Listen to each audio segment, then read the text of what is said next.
তো আল্লাহ বলে যে পাওয়ার পরে বিমুখ হয়ে যায় না, তাই তো হুমিন কারিব, আমি কাছের থেকে আইসা ওকে ডাকতে থাকি আর ওকে প্রশ্ন করতে থাকি, ইলা আইন, কোথায় চললি, হাল ওয়াজাদতা আজওয়াদা মিন্নি, আমার চেয়ে বড় দাতার সন্ধান কি তোর কাছে আছে, আমার কুনতা মা আম্মাহিনা, তুই নিকৃষ্ট একটা পানির ফোঁটা ছিলি না, ফামান জাআলাকা দামা, তোকে রক্তে রূপান্তরিত করলো তো করলো কে, ওমান জাআলাকা মুদগা, তোকে রক্তপিণ্ড বানাইলো তো বানাইলো কে, ওমান জাআলাকা ইযামা, তোর কঙ্কালটা তৈরি করলো তো করলো কে, ওমান কাসা আলাইহি লাহমা, এর উপর এত সুন্দরভাবে গোস্তের আবরণ চড়াইলো তো চড়াইলো কে, বল। আল্লাহ প্রশ্ন করে বল, আমার কুনতা সাগীরা, তুই কি ছোট্ট ছিলি না, আমার কুনতা দাঈফা, তুই কি দুর্বল ছিলি না, আমার কুনতা জাহিলা, তুই কি অজ্ঞ ছিলি না, আমার কুনতা মিসকিনা, তুই কি অসহায় আর নিঃস্বয় ছিলি না। আজকে সবকিছু পাওয়ার পরে বিদ্যানকেও দেখবেন বিদ্যার পাপ নিয়ে চলে, সবাই পাপে চলে আসছে। পাপ বোঝেন তো, অন্য শব্দটা বললাম না, হয়তো আপনাদের দিলেও লেগে যেতে পারে, এই জন্য শব্দ পরিবর্তন করে বললাম। সবাই বাপ নিয়ে চলে, বিদ্যানকেও দেখবেন বিদ্যার বাপ নিয়ে চলে, পদালাওকে দেখবেন পদের বাপ নিয়ে চলে। তো আল্লাহ জিজ্ঞাসা করে, তুই অজ্ঞ ছিলি না, তুই নিশ্চয় ছিলি না, তো আল্লাহ চিত্র তুলে ধরেন, ফালা লাকা সিন্নুন তাকসা, তোর তো দাঁত ছিল না এক সময়, তুই কাটবি দূরের কথা, মার পেটের থেকে যখন আসছিলি তো তোর তো দাঁত ছিল না, ওয়ালা লাকা লিসানুন তানতিক, জিহ্বা ছিল কিন্তু বাকশক্তি ছিল না, ওয়ালা লাকা উযুনুন তাসমা, কান ছিল কিন্তু শ্রবণ শক্তির কার্যকারিতা ছিল না, ওয়ালা লাকা আইনুন তানদুর, চক্ষু ছিল দৃষ্টি শক্তির কার্যকারিতা ছিল না, ওয়ালা লাকা আকলুন তুমাইয়িজ, মগজ ছিল ভালো মন্দ বুঝার মতো ক্ষমতা তোর ভিতরে ছিল না, ওয়ালা লাকা কালবুন তাতাফাক্কার, দিল ছিল একটা ছোট কিন্তু চিন্তা কি জিনিস তুমি জানতে না, ওয়ালা লাকা ইয়াদুন তাবতিশ, হাত ছিল ধরার ক্ষমতা ছিল না, ওয়ালা লাকা রিজলুন তামশি, পাও ছিল কিন্তু চলার ক্ষমতা ছিল না। তারপরে আল্লাহ প্রশ্ন করেন, আলাইসা কাযালিক, এরকম কি ছিল না? কি বলেন? হ্যাঁ হ্যাঁ, এরকম ছিল না? আল্লাহ বলে ফাকাত তাতাহাররাক, তুই নড়াচড়াই করতে পারতি আর কিচ্ছু না। তোকে এই পর্যন্ত আমি আল্লাহ পৌঁছেছি। কে পৌঁছেছে? আল্লাহ বলে কিভাবে পৌঁছেছি এটাও দেখ, আম্বাতুলাকা ইরকাইনি রাকিকাইনি ফি সাদরি উম্মি, তোর অস্তিত্ব হইতে দেরি আমি তোর মার সিনার ভিতরে দুইটা পিওর দুধের ঝর্ণা জারি করতে দেরি করি না, যার বিকল্প কিয়ামত পর্যন্ত কেউ পাবে না। হতে পারে দুধ বড় দামি দামি আছে, ডাব্বার দুধ বড় দামি দামি আছে, কিন্তু মার দুধের বিকল্প নেই। আপনি যত ব্র্যান্ডের দুধ বলবেন আমাকে বুঝাইতে হবে না, রাগ হবেন না। ব্র্যান্ডের যত দামি দুধ ডাক্তার লেখক না কেন, মার দুধের কোনো বিকল্প নাই। আল্লাহ বলে হার রান ফি শীতা, শোন শোন, শুধু এখানেই শেষ না, শীতের ছোঁয়া লাগতে দেরি আমি আল্লাহ কুদরত দিয়ে গরম করতে দেরি করি নাই। বারিদান ফি সাইফ, গরমের ছোঁয়া লাগতে দেরি আমি ঠান্ডা করতে দেরি করি নাই। এইভাবে তোর ভিতরে আমি ঢুকাইছি, শুধু এইখানেই শেষ না, জাল তুলাকা হানানা, তোর জন্য আমি সবার দিলের ভিতরে ভালোবাসার জাল বুনছি। নাইলে তুই যে কষ্ট দিছিস মাকে, মা তো উচিত ছিল তোকে নিক্ষেপ করা, বাহির হইতে দেরি ফুটবলের মতো নিক্ষেপ করা দেরি হতো না, কেননা মা যে কষ্টকে সহ্য করছেন, কোরআন বলতেছে ওয়াহনুন আলা ওয়াহনিন, এমন কষ্ট স্তূপের একটার উপরে একটা পাহাড় বানায় দিয়েছেন কষ্টের, তারপরে ওই কষ্ট বুকে ধারণ করছেন আর মুস্কি মুস্কি হাসছেন। সবাইকে যদি জিজ্ঞাসা করে হাসো কেন এত কষ্ট, বলে শুধু চেহারা দেখতে দাও, কষ্ট বলতে দেরি। ইমাম গজালি লেখছেন, যদি যান্ত্রিক রূপ দেওয়া যেত মার কষ্টকে, কসম খোদার, টেকনোলজির যুগে যদি কোনো মা বাচ্চাকে যখন পেটে রাখে, ওটাকে যদি টেকনোলজির মাধ্যমে কোনো রূপ দেওয়া যেত আর নিক্ষেপ করা যেত কোনো কঠিন পাথরের পাহাড়ে, তো ইমাম গজালি লেখেন লান শাক্কাল জিবাল, পাহাড় টুকরা টুকরা হয়ে যেত। আল্লাহ বলে আমি ভালোবাসার তুফান চালাইছি তোর মার দিলের ভিতরে, যার কারণে ভালোবাসার তুফান আর বন্যার কারণে তোর মা সবকিছু সহ্য করছেন, কিন্তু তোকে কিছু হইতে দেন নাই। বলে ভালোবাসার মাত্রা কতটুকু ছিল? বলে ফালা ইয়ানাম হাত্তা তানাম, তুই না খাইলে আমি খাইতেও দেই নাই। ফালা ইয়ানাম হাত্তা তানাম, তুই না ঘুমাইলে মা বাবাকে আমি ঘুমাইতেও দেই নাই। কিন্তু তুই তো ছিলি অসহায়, তুই এটাকে কাজে লাগাবি কি কইরা? এই ভালোবাসার সমুদ্রে মাঝে মাঝে তুফান উঠাবি কি কইরা? এই জন্য তুই আসতে দেরি, আমি তোকে কান্না শিখাইতে দেরি করি নাই। ওটা কান্না ছিল না, ওটা জাদুর বাঁশি ছিল, জাদুর বাঁশি। এটা হেমেলিনের বাঁশি ছিল, এটার ভিতরে জাদু ভরা ছিল। এই জন্যই তো হাদিসের শব্দ ফালাম্মা বাকাইতা সাইলাইকা জামিয়া, তুই কান্নার সুর তুলতে দেরি, সবাই তোর দিকে দৌড়াইতে দেরি করে নাই।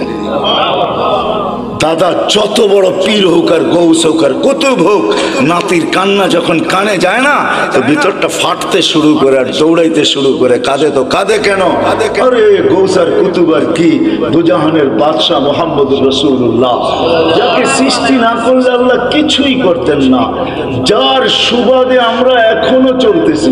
নাইলে আল্লাহ আমাদের চালানের কথা না, আমাদেরকে চালানের কথা না, এক কদম আমরা চলার কথা না, শুধু চলতেছি তো ওনার সুবাদে চলতেছি, ওই নবীর সুবাদে চলতেছি, কারণে চলতেছি, ওনার সাথে অঙ্গীকার, এই জন্য চলতে পারতেছি। নাইলে আমাদেরকে চালানো পালানো পালা, এটা আল্লাহর কোনো প্রয়োজন ছিল না। কি বলেন? হ্যাঁ, বড় আমাদেরকে পাললেই আল্লাহ, নাউজুবিল্লাহ, আল্লাহর আল্লাহিয়াতের ভিতরে, খোদাইত্বের ভিতরে কোনো বেড়া যাবে না? আমরা না মানলে কমা যাবে না? না, আল্লাহ আল্লাহ আল্লাহ আল্লাহ আল্লাহ, কারো মোহতাজ না, সামাদ আল্লাহ। সমাদের মিনিংস দেখেন, অর্থ দেখেন, এটা কাকে বলে? আল্লাহ কারো মুখাপেক্ষী না। আমাদের প্রয়োজন আছে কদম, এই জন্য আল্লাহ আমাদেরকে পালতেছেন, নাইলে পালার কথা না। আল্লাহ বলে তোকে কান্না শিখাইছি, আর এটার ভিতরে আমি জাদু ঘোরা দিছি।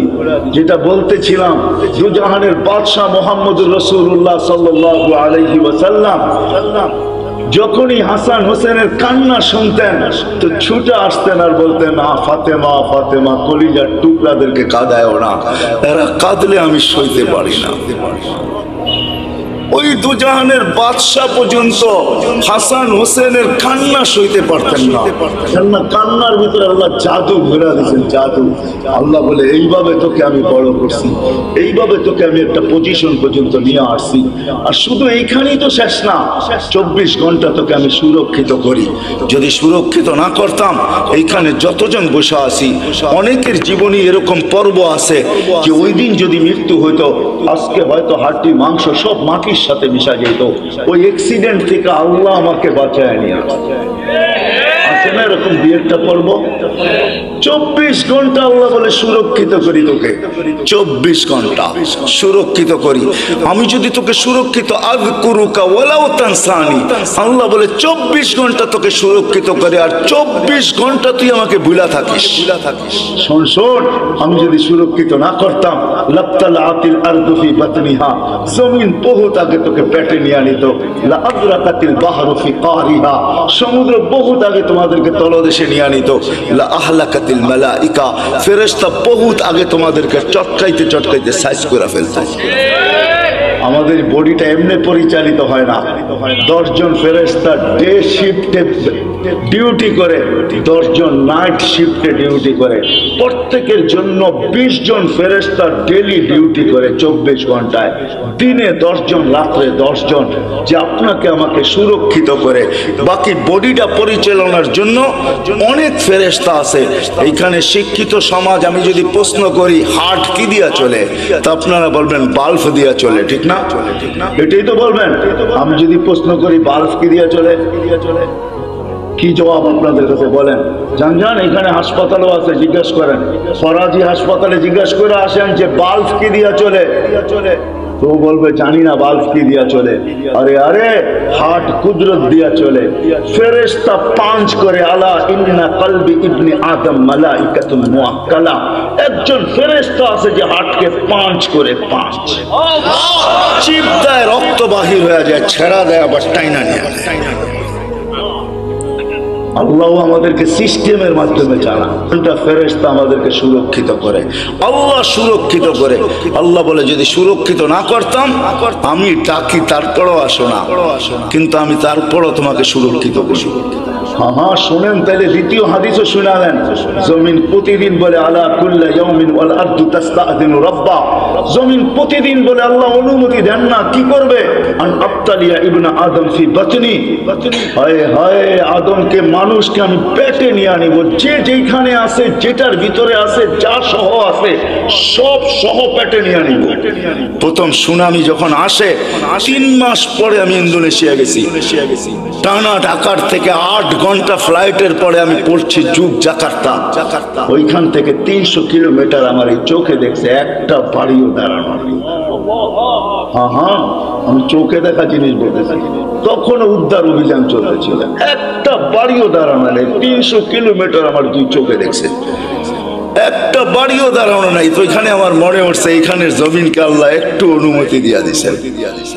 হায় হায় 2 দিন আগেও আসছিল বাংলাদেশে ভূমিকম্প, ঠিক না? হ্যাঁ পুরা অনুমতি আল্লাহ দেন না, এই জন্য একটু ঝটকা দিয়ে চলে গেছে, সতর্কের সিগন্যাল দিয়ে চলে গেছে। কিন্তু আশ্চর্যের বিষয় একটা এটাও ছিল, 300 কিলোমিটারের ভিতরে একটা মসজিদের ভিতরে একটা দাগও দেখি না আমি। আমি চোখে দেখা বলতেছি, শোনামুনা না। তো মেরে দোস্ত, যেটা বলতেছিলাম, জমিন প্রতিদিন বলে অনুমতি দেন না। আল্লাহ জিজ্ঞাসা করে এত রাগ কেন? তো বলতেছে আলা মাতা আসবির ওয়া তাহাম্মাল, আমি কতদিন সবুর করবো আর এদের বোঝা উঠায় রাখবো? আল্লাহ বলে কেন? ইয়াসি লাইলাম ওয়া নাহারা, 24 ঘন্টা নাফরমানি করে। দেখেন না, আপনি ডাকেন তারপরও আসে না, বলে ব্যস্ত ব্যস্ত ব্যস্ত ব্যস্ত। অথচ হাদিসে এই কথাও আছে, দুনিয়া আমাদের সবার কানে আসবে, সবার কানে। শুনে নেন বাটারার মানুষ, সবার কানে ধ্বনি আসবে। আজকে তো যুবক তুমি ব্যস্ত বলো, তোমার কানেও ধ্বনি আসবে। লাশ হইতে দেরি, ধ্বনি আসতে দেরি হবে না। ফেরেশতা আয়েশা কানের কাছে চিৎকার দিয়ে জিজ্ঞাসা করবে আইনাল ইশতিগাল, বল তোর ব্যস্ততা কোথায়? তুই নিজেকে বড় ব্যস্ত বলতি, বল ব্যস্ততা কোথায়? তো ফেরেশতা জবাব দিবে সালাল ইশতিগাল, তোর ব্যস্ততা পরিসমাপ্তি ঘটায় দিলাম, তোর ব্যস্ততা শেষ। আর কোনোদিন তুইও বলবি না আমি ব্যস্ত, আর কেউ তোকে দেখবে না ব্যস্ত, আর কোনোদিন রিংও বলবে না ব্যস্ত, কোনোদিন ব্যস্ততার শব্দটাই তোমার কাছে আসবে না, পরিসমাপ্তি ঘটায় দিলাম। তুমি ব্যস্ততা শেষ, ওয়ালাকিন বাকিয়াল ওয়াবাল, সব কাটি তোমার সামনে রয়ে গেছে। যদিও আল্লাহ ডাকে, জমিন বলে আল্লাহ 24 ঘন্টা নাফরমানি করে, কতদিন সবুর করব, কতদিন উঠায় রাখবো? জমিন আরেকটু শব্দ বলে ওয়ায়ামশি আলা যাহরি মারহা, আমার বুকে সিনা টান করে চলে। যদি মাথা নত করে চলতো তাইলেও তো মাইনা নিতাম। আল্লাহ আমাকে ফাটায়া চলে, ফাটায়া। আরো লম্বা কাহিনী জমিন শোনায়, ইয়াকুল রিজকাকা ওয়া ইয়াসি, রিজিক তোর খায়, তোর নাফরমানি করে।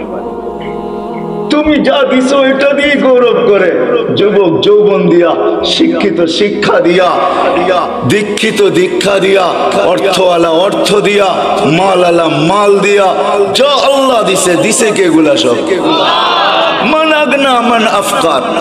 আল্লাহ কোরআনে বলতেছে আগনা ওয়া আফকার। আল্লাহ বলে যা দেখো তোমার কাছে সব আমি দিছি, কার থেকে দেওয়া? হ্যাঁ, যদি এতটুকু রেখে দিতেন না, পারতেন না, না টেকনোলজি আল্লাহর কাছে শেষ হয়ে গেছে, মনে হয় বোঝেন নাই। মার পেটের থেকে যতটুকু আসছিলাম এতটুকু যদি থেকে যেতাম, কি করার ছিল? কোন মেডিসিন বাহির হয়েছে আজ পর্যন্ত যে বাওনা খাইলে ও রিঙে তো কম ঝুলে নাই? রিং বোঝেন? বাওনা চেনেন না? ও রিঙে কি কম ঝুলছে? মনে হয় আমার কথা বোঝেন নাই। রিং লাগায় ঝুলে না লম্বা হওয়ার জন্য, ও কি কম ঝুলছে নাকি? তারপরও কি বাওনা শেষ হয়ে গেছে?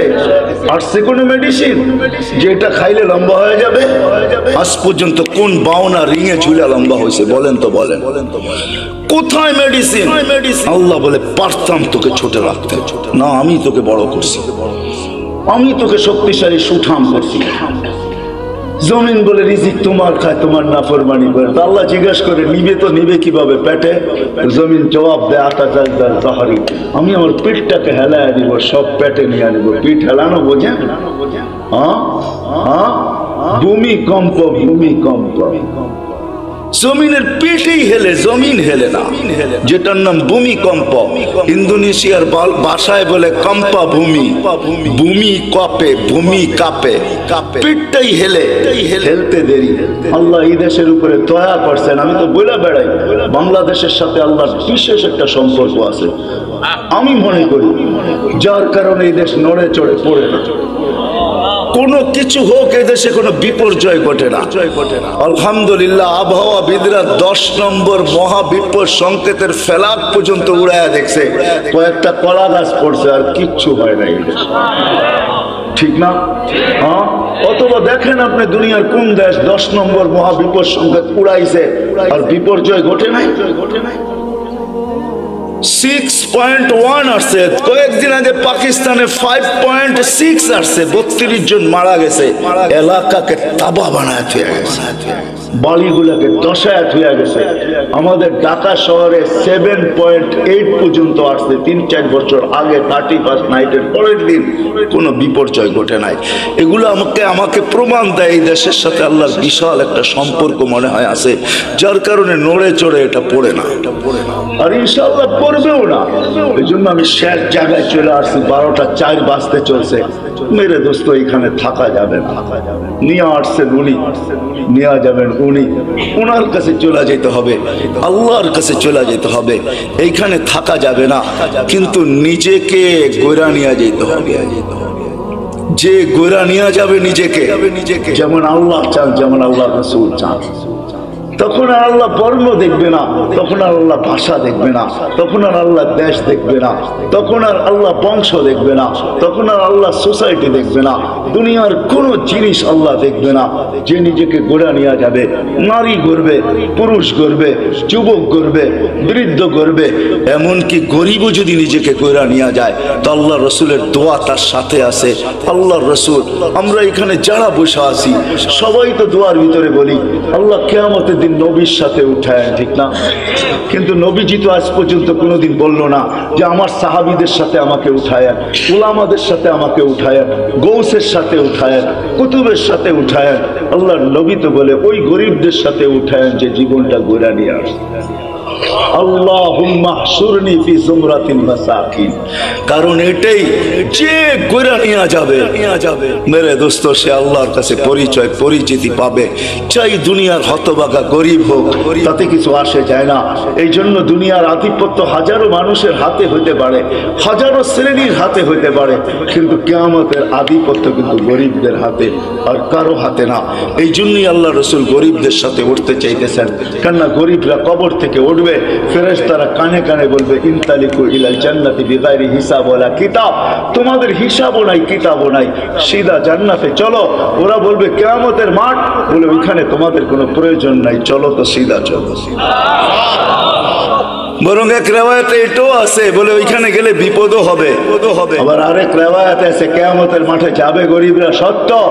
ফেরেশতারা যখন হিসাবের কথা বলবে তো সব গরিব বেকা হয়ে বসবে, রংবাজের মতো স্টাইল দেখাবে, আর ফেরেশতাদের চোখে আঙ্গুল দিয়ে বলবে আইয়ু হিসাবিল্লাহ না, ওই আমগো আবার কি হিসাব রে, ওই কি হিসাব? কতক্ষণ চলতে থাকবে। আল্লাহ জিজ্ঞাসা করবে মানকুম ওমা ইয়াকুলুন, এরা কারা, কি বলে? বলবে আল্লাহ সব ভিক্ষুকের দল, হিসাব দিতে রাজি না। তা আল্লাহ বলবে কেন দিবে না? জিজ্ঞাসা করো ভদ্র ভাষায়। জিজ্ঞাসা করবে কেন দিবে না? মা কান আল্লাহ মালা, মালই তো দেয় না, এবার কি হিসাব? সকালে আনছি বিকালে শেষ, বিকালে আনছি সকালে শেষ, 1 তারিখে আনছি 20 তারিখে শেষ। আল্লাহ বলবে সাদাকু, এরা সত্য বলছে, সত্য। এই কথা শুনতে দেরি। ঐক্যজোট দুনিয়ায় আর কি, ঐক্যজোট তো কিয়ামতের মাঠে হবে, দেখবেন। সারা দুনিয়ার গরিবদের ঐক্যজোট হবে, আবার স্লোগান দিবে আইয়ু হিসাবিল্লানা মা আতানাল্লাহু মালা ওয়ালিমাদা হাবিসতুম। আরে আল্লাহ তো মালই দেয় না, আমাদেরকে আটকায় রাখছো, তো রাখছো কেন? কিসের হিসাব আমাদের? মালই তো দেয় নাই, আটকায় কেন রাখছো? আল্লাহ বলবে, ফেরেশতারা বলবে আল্লাহ বড় গরম, টিয়ার গ্যাস না লাঠি চার্জ কোনটা করব? আল্লাহ বলবে কিচ্ছু করতে হবে না, গাত্তুহুম অস্তুরুহুম, তাড়াতাড়ি লুকাও আর ডাকো। বলবে কেন? বলে যা সামনে শোনাবো ধনীরা একটাকেও যেতে দিবে না। বলছে কেন আল্লাহ? জাকাতের কাপড় দিছে, যদিও 1 দোয়া শেষ দিছে, তো দয়া তো করছে, ঠিক না?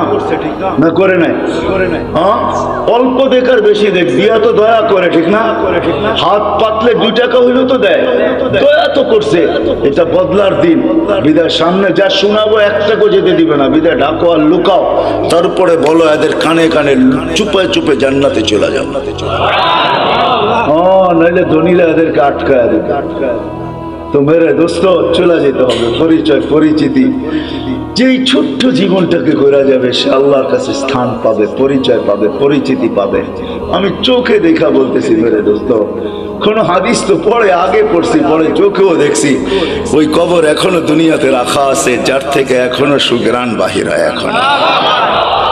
এখনো আমি অ্যাড্রেস দেই, আপনি দেখা আসেন। দুনিয়ার কোন পারফিউম এখন আর আমার নাকে পারফিউম মনে হয় না। আপনাকে আমাকে দুনিয়ার দামি দামি পারফিউম দেখাইতে হবে না, আপনাকে আমি দিয়া দিব, পারফিউম নিয়ে ওইখানে ছিটাবেন, দেখবেন নিমিষে চোখের পলকে ওটা হাওয়া হয়ে যাবে। ওইখান থেকে যে সুঘ্রাণ বাহির হইতেছে, ওটা ঘ্রাণ আপনার নাকে যখন লাগবে, তো দুনিয়ার কোনো পারফিউম আপনার কাছে পারফিউম মনে হবে না। ওই ঘ্রাণের জায়গা এখনো রাখা আছে, চান আপনি যায় দেখা আসেন, আমিও দেখা আসছি, আপনিও দেখা আসেন। ফেরাউনের বাড়ির কাজের মহিলা, জান জান মৌতার সাহাবীদের কবর থেকে এখনো সুঘ্রাণ বাহির হয়। জান জান জাফর ইবনে আবু তালেবের কবরে, জান জান আব্দুল্লাহ ইবনে রাওয়াহার কবরে, জান জান সাইদ ইবনে হারেসার কবরে, জান জান ওই সাহাবীদের কবর আমি চোখে দেখে আসছি, ওই নাকে শুনে আসছি। কসম খোদার, ভিতরের কথা বলতেছি, দুনিয়ার পারফিউম আমার কাছে পারফিউম মনে হয় না। লাগাই বটে, কিন্তু ওই লাগাইতে দেরি, ওই ঘ্রাণ নাকে আবার বাড়ি খাইতে দেরি হয় না। মনে হয় ওইটাই তুফানের মতো আবার বাড়ি খায়, বিদায় সব ঘ্রাণ উড়া যায়। মনে হয় না পারফিউম এটা পারফিউম, আতর এটা আতর। যত দামি হোক না কেন, জান আপনিও দেখা আসেন যে ফেরাউনের বাড়ির কাজের বুয়ার কবর থেকে এখনো সুঘ্রাণ বাহির। আল্লাহ রসুল জিজ্ঞাসা করছে কতদিন বাহির হবে? শুধু কাজের বুয়া না, কাজের মহিলা না, কৃত দাসীও ছিল সে ফেরাউনের। ইউথিওপিয়া তার বাড়ি, তার বাড়ি আমি ইউথিওপিয়া, আরে না, তার বাড়ি রাবেয়ার বাড়ি ইউথিওপিয়ায়। ওই ফেরাউনের বাড়ির কাজের বুয়া, কাজের মহিলা, কৃত দাসীও ছিল সে ফেরাউনের। হায় হায়, আল্লাহর কাছে পরিচয় পরিচিতি ছিল, এখনো সুঘ্রাণ বাহির হতেছে। 2.5 বছর পরে আল্লাহর রসুল যখন যাইতেছিলেন, সুঘ্রাণে দাঁড়াইতে বাধ্য হয়েছেন। কাহিনী বড় লম্বা। আল্লাহ রসুল জিজ্ঞাসা করছে কতদিন বাহির হবে? বলে ইলা ইয়াউমিল কিয়ামা, কিয়ামত পর্যন্ত বাহির হবে। এটা এখনো বাহির হচ্ছে, কিয়ামত পর্যন্ত আসল বাহির হবে কিয়ামতের দিন। হ্যাঁ হ্যাঁ, সে পরিচিতি অর্জন করছে বড় কোরবানির মাধ্যমে। ওই কোরবানির দিয়ে গেলে অনেক লম্বা হয়ে যাবে, তাকে তেলে জ্বলতে হয়েছে। শুধু সে জ্বলে নাই, 2টা ছোট ছোট বাচ্চা নিয়ে জ্বলতে। সে ফেরাউনকে স্বীকৃতি দেয় নাই, আনা রব্বুকুমুল আলা বইলা স্বীকৃতি দেয় নাই। তো ফেরাউন তার বাচ্চাদেরকে আগে কড়ার ভিতরে ঢালছে, জ্বলন্ত তেলের ভিতরে দুধের শিশুকে আগে ঢালছে। রু উঠা যখন উপরে যাইতেছিল, বাচ্চার রু মাকে সান্ত্বনা দিতেছিল, চিৎকার দিতে দিতে, উম্মি লা তাখাফি, মা ফেরাউন সামনে বিদায়, ভয় পাইস না, ওয়ালা তাহজানি, আমার বিচ্ছেদে দুঃখিত হইস না, ফা ইন্নাকি আলাল হক, তুই হকের উপরে আছিস, সানাজমাউ ফিল জান্নাতি ইনশাআল্লাহ, মা সবুর কর, একটু পরেই জান্নাতে আমাদের মিলন। দ্বিতীয় মেয়ে ছিল, তাকেও ঢেলা দিছে। মা তো মাই হয়, চোখের পানি ধরে রাখতে পারেন নাই, একটু পর পর উপরে দেখতেন, হাত উঠাইতেন, ঠোঁট নাড়ায় কি বলতেন সেই জানে। ফেরাউন বলছে এরকম করিস কেন, হাত কেন উপরে উঠে, চোখের পানি কেন ঝরে, ঠোঁট নাড়ায় কি বলতেছিস আর কাকে বলতেছিস, আমাকে মাইনা নিলেই তো পারিস। বলে কখনো না, ওই আল্লাহকে বলতেছিস। এরকম কুটি ফেরাউন নারাজ হয়, আমার কিছু আসে যায় না, তুই নারাজ হস না, তাইলে সব হারায় যাবে, দুনিয়াও যাবে, আখিরাতও যাবে, সব পরিচয় হারায় যাবে। আল্লাহ গরিব দেখেন না মেরে দোস্ত। বেলাল রাদিয়াল্লাহু তাআলার বাড়ি আমি 6 বার এই 2 চোখে দেখছি, উনাকে দেখি নাই, কিন্তু উনার দেশের মানুষগুলাকে দেখছি। এখনো পছন্দ হয় না, না রং না ঢং, মনে হয় যে ডাইস ছাড়া বানায় আল্লাহ ছেড়া দিয়েছেন, কোনো রঙও নাই, ঢংও নাই। 1400 বছর আগের বেলাল কেমন ছিল ভাবেন। আল্লাহর কাছে তার পরিচয় ছোট্ট জীবনটাকে সে গড়ছিল। এটাই তার কাছে পুঁজি ছিল, আর কিচ্ছু ছিল না। এটাই ছিল কৃতদাস ছিল, আবার পুঁজি হবে তো হবেই। বেলাল তো ইথিওপিয়ার ছিল, এখনো তার বাড়িটা ঐতিহ্য হিসাবে রাখা আছে। ছোট্ট পাহাড়ের পদদেশে জঙ্গলের ভিতরে ওই ছোট্ট বাড়িটাকে এখনো সিমসাম সাজায় রাখা আছে। আপনি গেলেও দেখতে পারেন আদিস আবাবার থেকে 3 থেকে 3.5 ঘন্টা লাগবে গাড়িতে যেতে, বেশি সময় লাগবে না। কিন্তু আমার বিশ্বাস আপনি ওইখানে গেলে চোখের পানি ধরেও রাখতে পারবেন না। আপনার ভিতর থেকে কান্না আসবে। আমি 6 বারের 1 বারও ধরে রাখতে পারি না। ভিতর চোখে পানি ঝরছে, ভিতর থেকে চিৎকার আসছে, বেলাল তুমি কোথায়, আমি কোথায়, বেলাল তুমি কোথায়, দুনিয়া কোথায়, আমার দেশের মানুষ কোথায়, কোথায় তুমি, যে জমিনে হাঁটলে জান্নাতে পদধ্বনি হতো। 3 মাস মদিনার থেকে দূরে থাকলে আল্লাহ রসুল স্বপ্নে যায় ডাইকানি আসে, যে নিজ কবর থেকে উঠবেন আল্লাহ রসুলের পায়ের নিচের থেকে কিয়ামতের দিন উঠে আজান দিবে, যে খালি পায়ে উলঙ্গ কিয়ামতের মাঠে যাবে না, সে লাল উটের উপরে চড়া যাবে। আমরা সবাই পায়ে হেঁটে যাবে কিয়ামতের মাঠে। আল্লাহ তার কাছে আমল নামা চাবে না, বরং আল্লাহ বলবে আদ্দিন লানাল ইয়াউমা ইয়া বেলাল, বেলাল দুনিয়াকে একটা আজান শোনায় দে। সে আল্লাহর কাছে পরিচিতি লাভ করছে। মা বোনদের জন্য বলতেছি, রাবেয়ার বাড়ি বেশি দূরে না বেলালের বাড়ির থেকে, মাত্র 1 ঘন্টা ড্রাইভের ডিস্টেন্স। রাবেয়ার বাড়িটাও এখনো রাখা আছে। রাবেয়ার বাড়ি ইথিওপিয়া, যদিও বলে বসরা, সে বসরায় চলে গেছিল কৃতদাসী হিসাবে, কিন্তু তার অরিজিনাল জন্মস্থান, অরিজিনাল বাড়ি ইথিওপিয়ায়। এখনো তার ঐতিহ্য রাখা আছে। বাংলাদেশেও কিছু ঐতিহ্য এখনো রাখা আছে, ঠিক না? সব তো হারায় যায় না, ঠিক না? না হারায় গেছে? কি বলেন? ইশাখার রাজধানী কি হারায় গেছে? না বিক্রমপুরের নাম হারায় গেছে। রাজা বীর বিক্রম হারায় গেছে বটে, কিন্তু বিক্রমপুর এখনো কাগজে কলমে লেখা আছে, ঠিক না? রাজা বীর বিক্রম হারায় গেছে, রাজবাড়ির রাজা হারায় গেছে, কিন্তু রাজবাড়ি এখনো রয়ে গেছে। জান্না নাটোরের রাজবাড়ি এখনো রাখা আছে, রাজারা কোথায় আছে কে জানে। আহসান মঞ্জিল আছে, কিন্তু এখন নওয়াব আহসানুল্লাহ নাই। এরকম ওই রাবেয়ার বাড়ি রাখা আছে। ওইখানে গেল কান্না আসে যে রাবেয়া তুইও কৃতদাসী ছিলি, তুইও তো 1000 বছর আগে কেমন ছিলি, আজকের গুলাকে পছন্দ হয় না, তোকে আর কি পছন্দ হইতো? তোর রূপরেখাই কিরকম ছিল, কিন্তু তোর নামের জীবনী কোনো বাসা নাই দুনিয়ায় যেই বাসায় রাবেয়ার জীবনী না আছে। জান আমাদের দেশের লাইব্রেরি গুলো এখন ছাপে আর বিক্রি করে, মা বোনরা ওটা করে নিয়ে পড়ে। রাবেয়া কৃতদাসী ছিল, 33 বছর বয়সে মারা গেছেন। মারা যাওয়ার আগে রাবেয়া বিধবা হয়ে গেছেন। কাফনের জন্য নতুন কাপড়ও রাবেয়ার কপালে জোটে নাই, কিন্তু স্বপ্নে যখন দেখছে তো নূরের পোশাক পরা ছিল।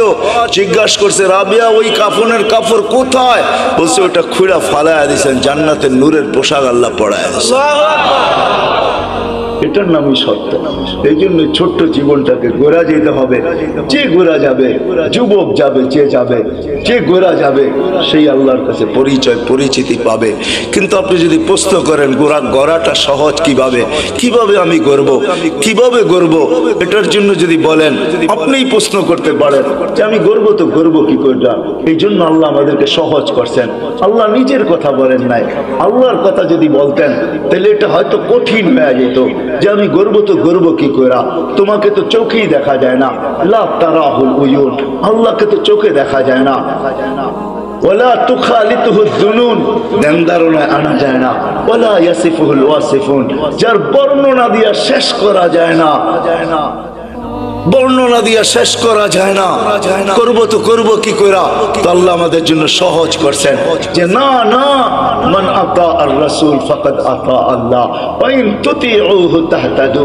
আমার বন্ধুকে পাঠাইলাম, আমার বন্ধুর গোলাম হয়ে যাও, তাইলে জীবন গড়া হয়ে যাবে। আমার বন্ধুর গোলাম হইতে দেরি, ডেলি তুমি প্রতি নামাজের ভিতরে যেটা চাও, হেদায়েত হেদায়েত হেদায়েত, ইহদিনাস সিরাতাল মুস্তাকিম, আমার বন্ধুর গোলাম হইতে দেরি, আমি হেদায়েতের মালা তোমাকে পড়াইতে দেরি করব না। আমার বন্ধুর গোলাম হয়ে যাও। ওয়াইন তুতিউহু তাহতাদু, মান আতা আর রাসূল ফাকাদ আতা আল্লাহ। যে আল্লাহর রাসূলের গোলাম হলো সে আল্লাহর গোলাম হিসাবে স্বীকৃতি পাবে। আল্লাহ বলে সহজ করে দিলাম, কঠিন করলাম না, আমার বন্ধুর গোলাম হয়ে যাও। বাস্তবিক এটাই সত্য, কবির ওই কথাই সত্য। क्या वफा तूने मोहम्मद से तो हम तेरे हैं। तो अल्लाह बोलतेছে আমার বন্ধুর গোলাম হয়ে দেখ, আমি তোর হয়ে যাব। ये दुनिया क्या चीज है, लौह कलम तेरे हैं। দুনিয়ার কি জিনিস, সমগ্র জগৎটা তোর হাতে উঠায় দিয়া দিব। যার কারণে সম্ভব ছিল। আজকে তো আমরা যান্ত্রিক জিনিস দিয়া যান্ত্রিক জিনিসকে হ্যাক করি, ঠিক না? মনে হয় বোঝেন নাই? যান্ত্রিক জিনিস দিয়া যান্ত্রিক জিনিসকে, টেকনোলজির মাধ্যমে টেকনোলজিকে আমরা হ্যাক করি, ঠিক না? আলী রাদিয়াল্লাহু তাআলা আনহু সূর্যকে হ্যাক করতেছে ইশারা দিয়া। কত বড় হ্যাকার, চিন্তা করেন। দাউদ আলাইহিস সালাম সূর্যকে হ্যাক করতেছে ইশারা করা। ডুবিস না, আসর পড়ি না, ওইখানে দাঁড়ায় আছে। অথচ ওর গতি পার ঘন্টায় কত 6 লক্ষ মাইল ঘন্টায় গতি হ্যাক করতেছে। আপনি তো আজকে ভিডিও কলিং বলেন, এই সূত্র দুনিয়া পাইছে তো পাইছে কোত্থেকে আমাকে বলেন? মুঠোফোনের সূত্র আসছে তো আসছে কোত্থেকে? 1400 বছর আগে ওমর রাদিয়াল্লাহু তাআলা মুঠোফোনের সূত্র আমাদের কাছে উঠায় দিয়েছেন। যিনি মেম্বরে দাঁড়ায় বলছিলেন সারিয়াতুল জাবাল, 3000 কিলোমিটার দূরে বন্দর আব্বাসে ছিল সারিয়া। সেনা প্রধান ছিল 3000 কিলোমিটার দূরে বন্দর আব্বাস ইরানের শহরে। মেম্বরের উঠতেছিলেন সিঁড়িতে আর বলতেছিলেন সারিয়াতুল জাবাল, সারিয়া পাহাড় সামলা। 6 মাস পরে যদি মখন মদিনা মুনাওয়ারায় আসে, সবাই জিজ্ঞাসা করছে সারিয়া সামিতা সাউতা আমিরুল মুমিনিন, আমিরুল মুমিনিন আওয়াজ কি তুমি শুনছিলে?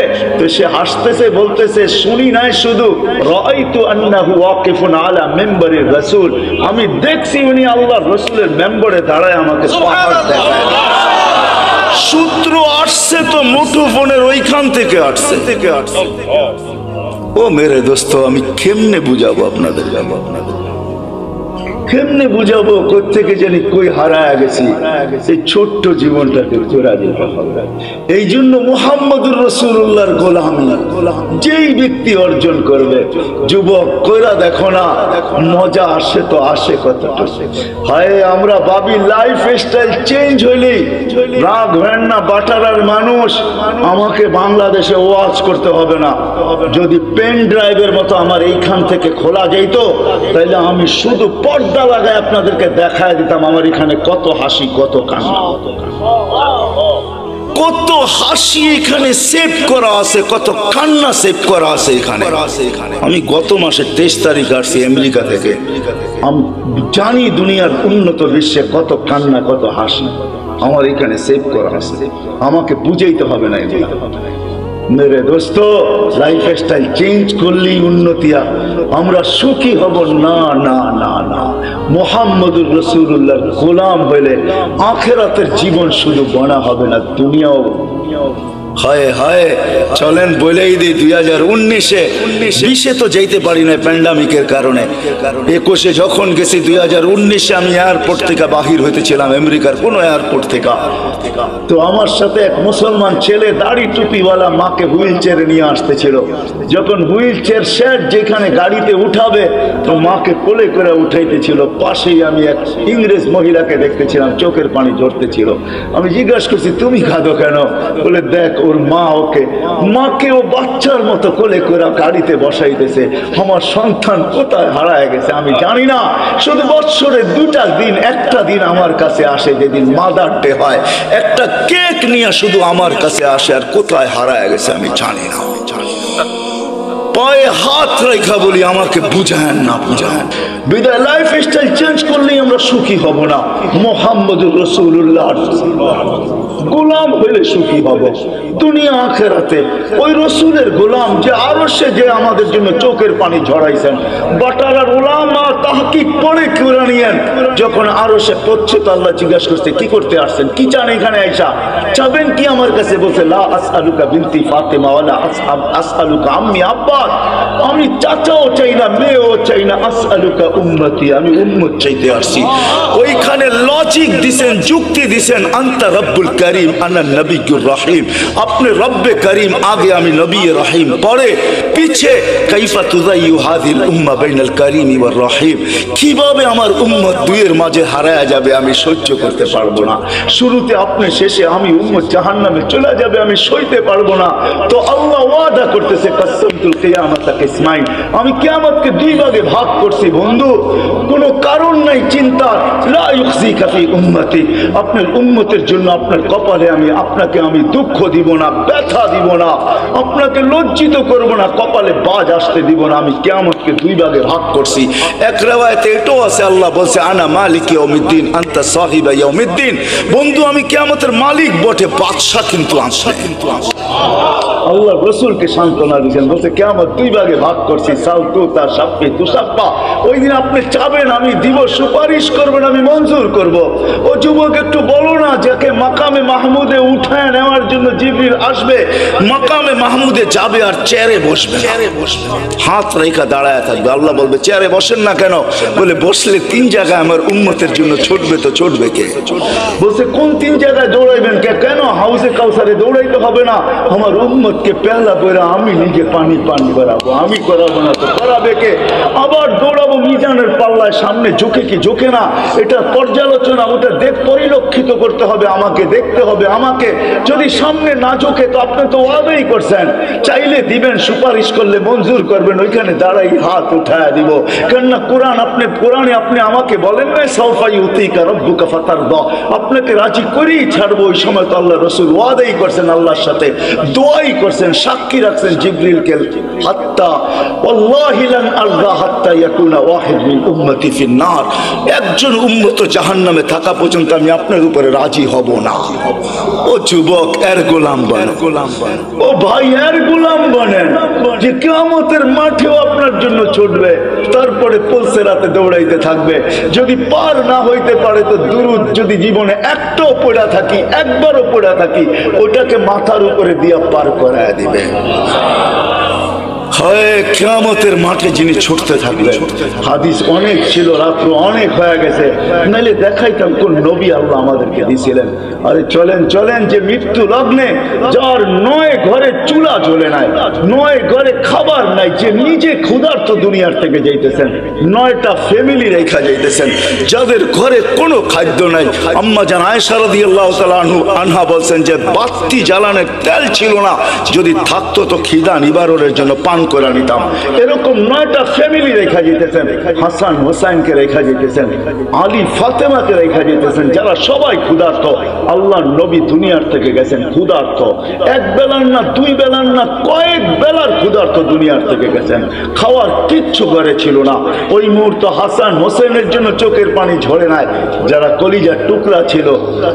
রাত্র অনেক হয়ে যাবে, একদিন দুই ভাই আসছে আল্লাহ রসুলের কাছে, বলতেছে নানা জান আপনি উত্তম না আমরা উত্তম? আল্লাহ রসুল সাদা সিধা জবাব দিছে আমি উত্তম। দুই ভাই হাসতে হাসতে কুটা কুটা হয়ে গেছে। আল্লাহ রসুল বলছে হাসো কেন? জবাব হয় নাই। মানি জবাব হয় নাই, মানি আমরা দুই ভাই উত্তম, আপনি উত্তম না। বলছে কি কইরা? আমাদের আব্বা জানরে চিনেন? তো আব্বার পরিচয় দিয়া বলতেছে আবু কালাইসা বিশাই, আপনার আব্বা তো কিছুই না। আমাদের আম্মা জানকে চিনেন? পরিচয় দিয়া বলতেছে উম্মু কালাইসা বিশাই, আপনার আম্মা তো কিছুই না। আমগো নানা জানরে চিনেন? নানার পরিচয় দিয়া বলতেছে ও জাদ্দু কালাইসা বিশাই, আপনার নানার তো মানুষের নামই জানে না। আল্লাহ রাসূল দুইজনরে উঠে চুমা দিয়া বলতেছে মাইনা নিলাম, তোমরাই উত্তম। ওই কলিজার টুকরার জন্য চোখের পানি না, বাটারার মানুষ আপনার আমার জন্য চোখের পানি ছিল। জিবরিল জিজ্ঞাসা করতে বাধ্য হয়েছে এখনো কাঁদতেছেন? ওয়াইলা রাফিকিল আলা, আপনি তো আল্লাহর সান্নিধ্যে চলে যাবেন। আল্লাহু ইয়ান্তাযিরু, আল্লাহ আপনার অপেক্ষায় অপেক্ষমান, এখনো চোখের পানি। বলছে জিবরিল ফামান লিবাদিল উম্মতি, আমার পরে উম্মতকে দেখা কে রাখবে? আজকে ওই উম্মত বলে লাইফ স্টাইল চেঞ্জ করলে আমি সুখী হব। ওই উম্মত বলে লাইফ স্টাইল চেঞ্জ করলে সুখী হবে। ওই উম্মত বলে রাগ হয় না। চলেন শেষ হাদিস শুনে দেই, তাকে গোলামা করে নিবে। জিবরিল যখন পর মারবে কবর থেকে, আথার থেকে উঠানোর জন্য, মাকামে মাহমুদে নিয়ে যাওয়ার জন্য, তখনও উঠবেন ওয়া হুয়া ইয়াবকি ওয়া ইয়াকুল, চোখে পানি থাকবে, মুখে চিৎকার থাকবে, আইনা জিবরিল আইনা উম্মতি। জিবরিল আমার উম্মত আমার রিসিপশনে আসে না কেন? তুমি একা কেন? উম্মত কি জাহান্নামের পাড়ে চলে গেছে? তো জিবরিল কসম খায়া বলবে মা শাক্কাল আনতা আহাদুন ইল্লা আনতা, আপনি ব্যতীত সৃষ্টির ভিতরে কেউ উঠেই নাই। উম্মত উঠবে কোত্থেকে? আপনি শান্ত হন, চলেন মাকামে মাহমুদে, তারপরে উম্মত আসবে। উঠলে না রিসিপশনে আসবে। ওই নবী কবর থেকে কাঁদতে কাঁদতে উঠবে। ওনার লাইফ স্টাইল ওটার ভিতরে রাখা আছে। আপনার আর আমার এই ছোট্ট জীবনটাকে করা মুহাম্মদুর রাসূলুল্লাহ দয়ালু রবি। হায় হায়, আল্লাহ কি দিছে আমাদেরকে আমরা জানি না। এই জন্য আসেন আজকে ওনার গোলামি অর্জন করি। যে ওনার গোলাম হয়ে যাবে, যুবক হয়ে দেখো জীবন কিরকম বনে। মা বোনদেরকেও বলবো, আর ওনার জীবনের সবচেয়ে বড় আদর্শ যেটা, সেটা হলো 5 ওয়াক্ত নামাজ। কি হ্যাঁ, দুনিয়া আসতে দেরি, চেষ্টা করতে দেরি করেন না, ওইদিকে গেলে আরো লম্বা হয়ে যাবে। মাত্র দুনিয়াতে চাদরে রাখা হয়েছে, ঘুরা লম্বা সেজদা। আম্মা জান বলছে মা কুলতা কুলতা, মা কুলতা, তুই যেন কি বলছিস আমি বুঝি না। লম্বা সেজদা, উইটা বৈশা আত্মাহিয়াতুর সুরতে বৈশা আঙ্গুল উঠাইতে দেরি, সমগ্র জগৎ আলোকিত হইতে দেরি হয় না। আমি তো বলি সেজদা দেন নাই, আমাদেরকে মেসেজ দিছেন, মেসেজ। হায় আমি তুর পাহাড়ও দেখছি, হায় হায় ওইখানে যাওয়ার পরে হাদিস আমার মনে উঠছে, যেখানে তো মুসা আলাইহিস সালাম জিজ্ঞাসা করছেন যে আমি কথা বলি, কারোর সাথে কথা বলবেন? তো আল্লাহ জবাব দিছে হ্যাঁ বলবো, কিন্তু শোনো তোমার সাথে কথা বলি পর্দার ওই পার থেকে, এই পার তুমি এই পারে আমি ওই পারে, এমন না যে আমি চূড়ায় তুমি পদদেশে। বলছে এক উম্মত আসতেছে, আমি দুনিয়াতে যার সাথেই কথা বলবো পর্দার এই পার থেকে ওই পার, কিন্তু আমার বন্ধুর সাথে না। আমার বন্ধুকে তো দাইকা নিয়া কাওবা কাউসাইনিয়া ওয়াদনা ফাদানা ফাতাদাল্লা ফাআওহা ইলা আবদিহি মা আওহা, কাছে বসায় কথা বলবো, আর বন্ধুর উম্মত আমার সাথে কথা বলবে, কথা। কিন্তু ফালা হিজাবা বাইনি ওয়া বাইনাহুম, এদের মাঝে আমার মাঝে কোনো পর্দা থাকবে না। মুসা আলাইহিস সালাম জিজ্ঞাসা করছে কখন কথা বলবে? বলে ইদহুম ইয়াসজুদুন, যখন তারা সিজদায় যাবে, সিজদায়। হায় হায়, জীবন গড়ার সবচেয়ে বড় মুহাম্মদুর রাসূলুল্লাহর জিন্দেগির সবচেয়ে বড় জিনিস যেটা, মুখ্যম জিনিস যেটা, যেটা সিল লাগায় নিয়ে আসছেন।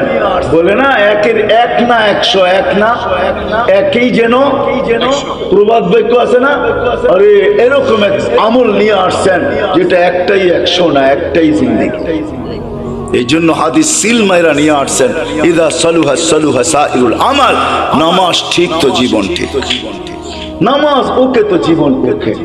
5 বার আল্লাহ ডাকে, ওই আল্লাহ ডাকে, ওই আল্লাহ যিনি আমাদেরকে অস্তিত্ব দিচ্ছেন, ওই আল্লাহ ডাকে যিনি 99 পদের মালিক। ওটা এই জন্য আসেন, ওয়াদা করেন যে আজকের থেকে নবীর গোলাম হোক।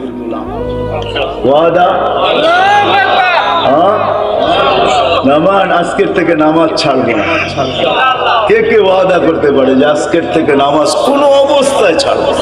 আমি বিশেষ করে যুবকদের পায়ে হাত দিয়ে ছাড়বো না নামাজ। জানো না যুবক তুমি কোথায় পৌঁছবে? যদি 5 ওয়াক্ত নামাজও গ্যারান্টির সাথে বাজমাত করতে পারো, একটা দিন আসবে আল্লাহ তোমাকে দেখা লজ্জা পাবে। আমি হাদিস দিতে পারি, হাদিসই আছে। এই জন্য বাংলাদেশ নড়ে চড়ে পড়ে না, কেন বাংলাদেশের সাথে আল্লাহ সম্পর্ক। হাজারো লক্ষ যুবক বাংলাদেশে আছে যাদেরকে দেখে আল্লাহ লজ্জা পায়। শুধু মাদ্রাসা না, স্কুলও আছে, কলেজও আছে, ইউনিভার্সিটিতেও আছে। হ্যাঁ হ্যাঁ, বুয়েট চুয়েট সব জায়গায় আছে, মেডিকেল কলেজও আছে। জন ময়মনসিংহ এগ্রিকালচারে গেলে মাঝে মাঝে মনে হয় এটা মাদ্রাসার ভিতরে ঢুকে গেছি।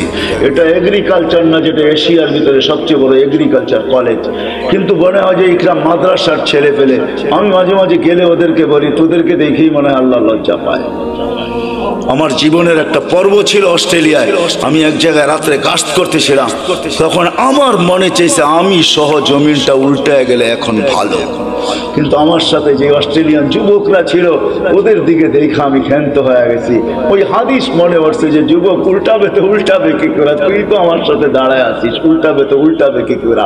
কেন তোর মতো যুবককে দেখলে তো আল্লাহ লজ্জা পায়। তো আল্লাহ নিজেই বলছে লাউলা শাবাবা খুশা, যদি ওই যুবকরা না থাকতো যারা লজ্জাপতির মতো আল্লাহর ভয়ে নিজেকে গুটায় আনিছেন, লাজালতুস সামা হাদিদা, আকাশ লোহার, জমিন সফসফা, জমিন তামার, মাটিগুলা বালু, বৃষ্টির একটা ফোঁটা না, শস্যের একটা দানা না, বাল আনসালতু আলাইহিমুল আযাবা সাব্বা, একের পর এক আযাব দিয়ে আমি ধ্বংস করে দিতাম। আল্লাহ দেখায় দিছে করুণা দিয়া, আমাদেরকে জিরুর নিচে নিয়ে গেছে। 750 কোটি মানুষ, ছোট্ট একটা ভাইরাস যাকে মাইক্রোস্কোপ দিয়ে জুম করা ছাড়া দেখা যায় না। শুধু ডাইরেক্ট মাইক্রোস্কোপ দিয়ে দেখা যায় না, ওটাকে জুম করতে হয়, বড় করতে হয়। এই জন্যই তো আপনারা মাস্ক পরেন না। এত বড় বড় টেলিভিশনে দেখেন আর মনে মনে ভাবেন নাকের ছিদ্র তো এত বড় না, এটা যাইবো তো যাইবো কি করে, ঠিক না? এই জন্যই তো কেউ পড়ি না মাস্ক, আমরা এত বড় বড় দেখি, ঠিক না? বলেন ছোট্ট একটা ভাইরাস সারা দুনিয়া 750 কোটি মানুষের ব্রেন 2020-এ জিরোর নিচে নামায় আসছে। ভ্যাকসিন আসলেই কি হবে? কোন ভ্যাকসিনের গায়ে লেখা আছে 100% গ্যারান্টি? কি বলেন? না ফাইজার না মডার্না। আপনি বলেন আপনি কি দেন না? না, দিতে হয়েছে, অনেক আগে দিয়ে ফেলছি, বাধ্য হয়ে দিতে হয়েছে। তো আল্লাহ দেখায় এই জন্য। আসেন মেরে দোস্ত, 5 ওয়াক্ত নামাজ যুবক আজকের থেকে জেনে না ছোটে, নবীর স্টাইল, নবীর জিন্দেগি গ্রহণ করো, দেখো তোমার লাইফে মজা আসে কিনা। লাইফটা দিছেন আল্লাহ এনজয় করার জন্য, কিন্তু তুমি যেটাকে এনজয় মনে করতেছো, দিস ইজ নো এনজয়। এটা এনজয় না, 2 দিন পরেই তুমি দেখবে এটা এনজয় না। দুটা জিনিস তুমি অতি সত্বর হারায় ফেলবে, দুটা তোমার জন্য অবধারিত। রাগ হো না, তোমাদের পায়ে হাত, তোমাদের হিতাকাঙ্ক্ষী হিসাবে বলতেছে। অল্প বয়সে যৌবন হারায় ফেলবে, অল্প বয়সে, হাদিসের ওয়াদা, অল্প বয়সে যৌবন হারায় ফেলবে। যার দ্বারা আমাদের যুবকরা অ্যাডিক্টেড হয়ে যৌবন হারায় ফেলে, বিভিন্ন লাইনে যায় যৌবন হারায় ফেলে, নবীর আদর্শ দূরে সরার কারণে। আর দ্বিতীয় হলো 50-এর আগে মৃত্যু হবে। আমি আপনাদেরকে গণাইতে চাইতেছি, এই জন্য নামাজ কোনোদিন ছাড়বো না ইনশাআল্লাহ।